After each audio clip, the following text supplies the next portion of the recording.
Hold up. Hi mga Lodi! Welcome sa aking YouTube channel. This is Spectre from TikTok. Bago ang lahat, please subscribe to my channel and click the notification bell para ma-notify kayo every time na may bago akong videos. Actually, first vlog ko ito. So please bear with me kasi medyo nahihiya pa talaga ako sa camera pagdating sa pagbablog. Ngayon, marami rin kasing naghikayat sa akin na mga kaibigan, mga supporters na gumawa ng YouTube channel regarding sa pag-i-edit, tutorials, at kung paano ko na-reach yung mga followers ko ngayon, mga Lodi. Sa totoo lang kasi, mga pang 20 days ko pa lang yata or 22, 25 days pa lang yata ako magti-TikTok. So, sobra silang na-amaze kung bakit bigla na lang nag-boom yung followers ko in just 2 days. Kasi yung dati kong followers from this to this, ang laki nung agwat, di ba? So ngayon mga Lodi, naisipan ko nga mag-vlog at gumawa ng YouTube channel regarding sa tutorial and editing. Kasi hindi ko naman kasi magagawa yun sa TikTok kasi yung maximum na video ng TikTok is 1 minute lang, 60 seconds. So, kaya naisipan ko na rin na dito na lang din gawin yung mga tutorial para madagdagan ko din ng tips at para matulungan ko rin ang mga Lodi dyan na nauhumaling ngayon sa TikTok. So, without further ado, let's begin. So, paano ko nga ba na-reach in just 2 days? Unang-una, kagaya nyo rin ako mga Lodi, trust me. Kagaya nyo rin ako na nag-post ng picture na sasabihin na i-like nyo to or i-follow nyo ako, bibigyan ko kayo ng 30 likes, 30 hearts. Isa pa to sa mga ginawa ko. Yung magpa-follow ako, double tap, follow, double tap. Kasi umaasa ako na ibabalik nila yung follow at yung heart na binigay ko sa kanila. Lahat, Lodi, ginawa ko. May mga times pa nga na lagi akong natataping too fast ni TikTok dahil sa kakalike ko, kaka-comment din. Lahat ginawa ko. Lahat ng trending na video sa TikTok ginawa ko kahit nagmumukha na akong tanga. Tanga! Hanggang sa isang araw, may naisip ako. Ay hindi, mali. Napagtripan ko lang pala. Yun nga, yung gumawa ako ng video na hindi ko naman talaga pinano. Tapos tinanong ko yung asawa ko na anong magandang idudugtong ko sa naisip ko. Tapos yun nga, nag-brainstorming kami. May binigay siya mga ideas na talagang nagustuhan ko rin. Kaya nung sinubukan namin, nung gabing yon, nag-shoot kami. Actually, hindi naman ganun kahirap pero nakatatlong shoot kami yata o 4 na retake bago namin natapos yung video na yon kasi kada take namin tawang-tawa kami ng asawa ko. Kaya medyo tumagal kami ng ilang oras nun bago namin natapos yung video na yun kahit hindi naman talaga ganun kahirap. So yun nga, after namin i-shoot yun, inedit ko na yung video na yun. Tapos kinabukasan, pinost ng asawa ko around 3 p.m. Last nga namin chinek yun, mga 4 p.m. Hindi, mga 5:30 namin last chinek yun kasi nung pagka-upload namin yun, hindi namin agad chinek yung TikTok.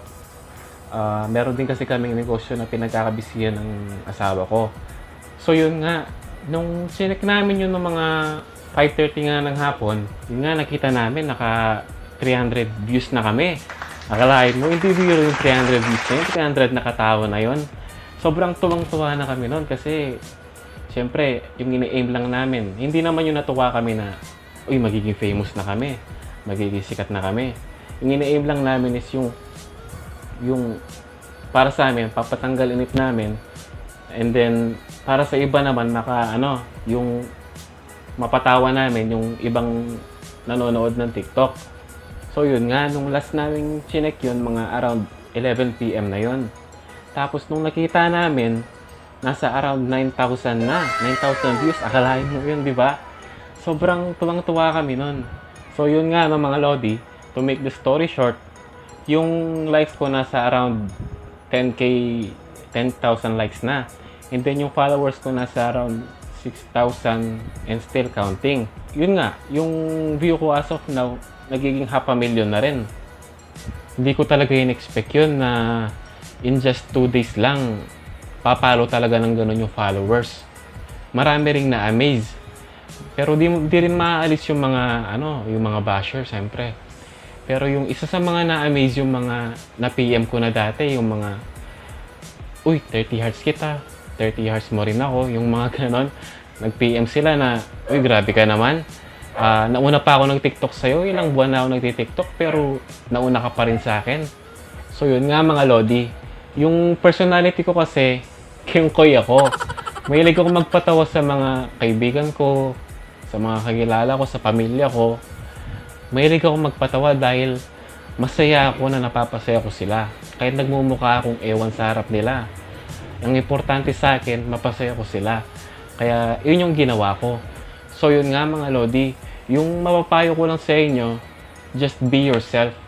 Kasi yung ako, yung nature ko, yung hilig ko, yung talagang ako, is yung mahilig ako magpatawa. So kung kayo, magaling kayo sumayaw, magaling kayo kumanta, mag-drawing, mag-magic o kung ano pa man, gawin nyo kung anong hilig nyo, kung saan kayo masaya, kung anong nature ninyo, kung anong saan kayo magaling talaga. Kasi alam mo, doon ka papatok. Hindi man ngayon, soon. Kasi alam mo, doon ka masaya. Hindi yung dahil lang sa sinabi ng kakilala mo, ng kaibigan mo, na may pera sa ganito, gawin mo. Kung saan ka talaga masaya. Pero nga pala, may bubulong pala ako sa inyo. Wala pong sahod dito sa TikTok. Hindi kagaya ng YouTube na once na naka-hit ka ng 1K subscribers, mamamonetize ka na, magkakasahod ka na. Sa TikTok po, wala pa dito sa Pilipinas. Ewan ko lang kung magkakaroon, pero alam ko sa ibang bansa, meron na. Dito sa Pilipinas, ewan ko lang kung kailan magkakaroon, pero sana magkaroon nga. Kasi po sa ibang bansa, once na naka-hit ka na ng 1,000 followers, pwede ka na mag-live sa TikTok. Once kasi na naka-live ka na, may mga tendency na makapasok dun yung mga sponsor or may mga mag-send sa'yo ng gift na pwede mong i-convert into cash. Pero dito po sa Pilipinas, wala pa pong ganun. Pero may second option para magkapera sa TikTok. Diyan papasok yung mga sponsored. Halimbawa, natipuan ka ng sponsored. Ipopromote mo yung product nila, kapalit ng sasahod ka. So yun nga no mga Lodi, yun nga yung tips and facts about sa TikTok. Sana may natutunan kayo at sana na-inspire din kayo. Once again, this is Spectre from TikTok. Please subscribe to my channel and click the notification bell para ma-notify ka every time na may updated akong videos. See you mga Lodi!